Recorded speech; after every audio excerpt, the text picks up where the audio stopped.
pride, sloth, gluttony, lust, and greed. Since sin entered the world, humans have been prone to be dominated by these vices.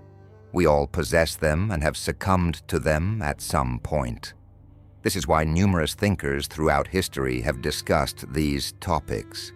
Vices awaken our most irrational side, seduce us, cloud our judgment, and steer our appetites towards the basest passions. They can even overpower reason, making us believe that vice is something good, or at least not as bad as it seems. Stoicism is one of the most critical doctrines regarding vices. Stoics believe that vices nullify a person's reason and freedom, transforming the addicted individual into something akin to an animal, enslaved by instincts and desires. Essentially, Stoic philosophy is an unrelenting cultivation of virtue. Virtue is the rational habit that distances us from vices and leads us to a full and happy life. Vices make us extremely unhappy.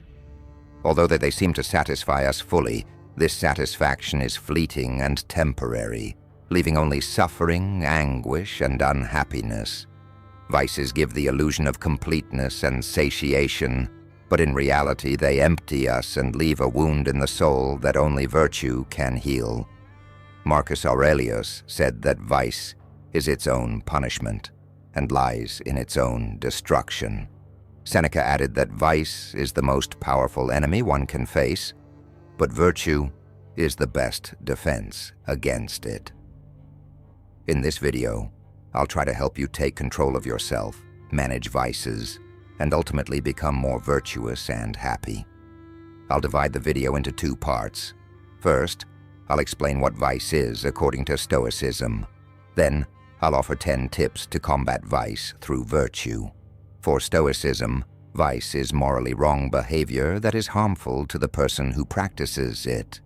It is an affliction of the soul that distorts judgment, causes suffering, and undermines inner peace and serenity. Examples of vices we all know include vanity, anger, fear, lust, greed, and gluttony. Marcus Aurelius clearly explained these deviations of the soul, stating that the first and greatest vice is ignorance, and the second is a lack of self-control. Ultimately, vice results from an error in judgment, stemming from the poor exercise of the virtue of wisdom. When we are dominated by vice, our understanding faces two alternatives. Either it identifies as good what is actually evil, or it recognizes the evil and tries to convince itself that it is good. In both cases, the result is the same. Understanding becomes clouded and expresses error. With reason compromised, the way is opened for pleasure and desire, prioritizing momentary enjoyment over true happiness, and we fall prisoner to impulses. By nature, impulses are irrational and selfish, making us more like animals than humans.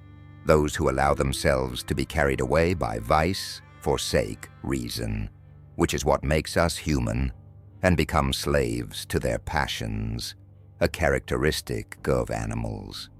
Therefore, those who give in to vice demonstrate a clear lack of love for themselves and humanity. In addition to making us more animalistic, vice makes us dependent and manipulable, like slaves to our passions, nullifying our freedom and rendering us incapable of choosing between one action or another. As prisoners of vice, others can easily manipulate us by exploiting our weaknesses. Marcus Aurelius says that after the error of ignorance, the vice finds the error of lack of self-control. Reason becomes confused and gives way to pleasure, losing the capacity to dominate passions and orient them towards virtue. A Stoic would say that desire and virtue are incompatible. Thus, the vices that prioritize desires and distance us from virtue drive us away from serenity and the happy life, which are the ends to which every human being should aspire.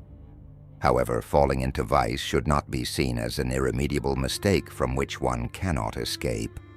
On the contrary, as Seneca said, the best remedy for vice is virtue.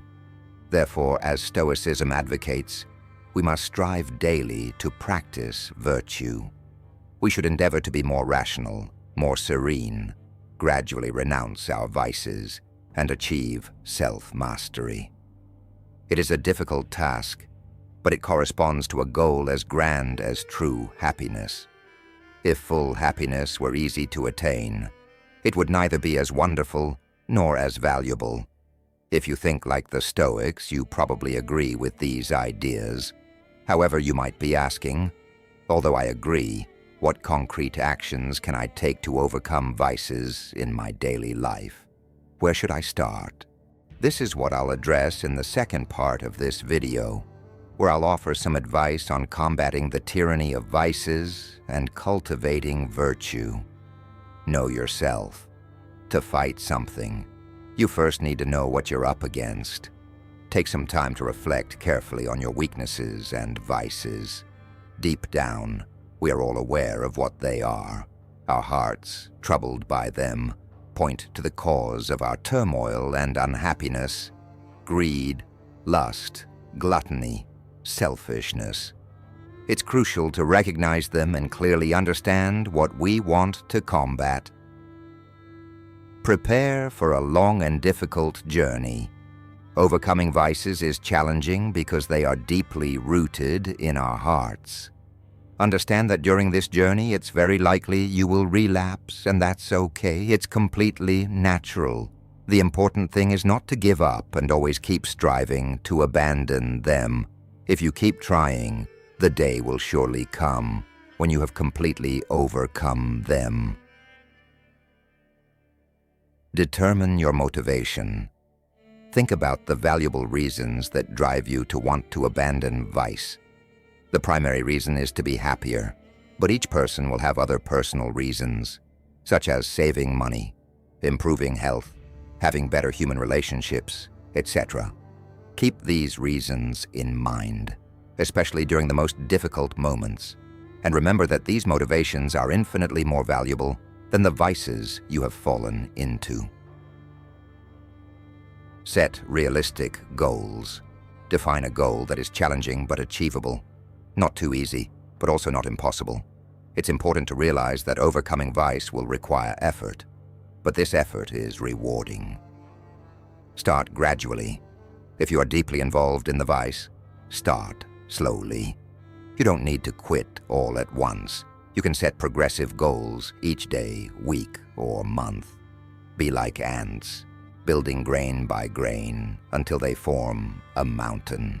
As Marcus Aurelius said, virtue is not something acquired overnight. It is the result of constant work in controlling vices. Avoid risky situations. If you know your vices and weaknesses and are clear about wanting to overcome them, avoid situations that might lead you back to those vices. This might mean changing certain habits in your life and altering your environment to avoid temptations. Be courageous and remember that every sacrifice is worth it. Avoid those who encourage. Vice. People who incite you to vice do not have your best interests at heart. When you truly care about someone, you wish them well.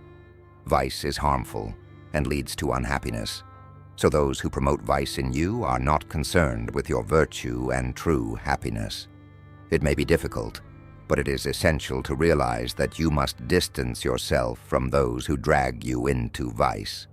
Otherwise, both of you will be harmed. Leave relationships that, deep down, you know are not beneficial for either of you.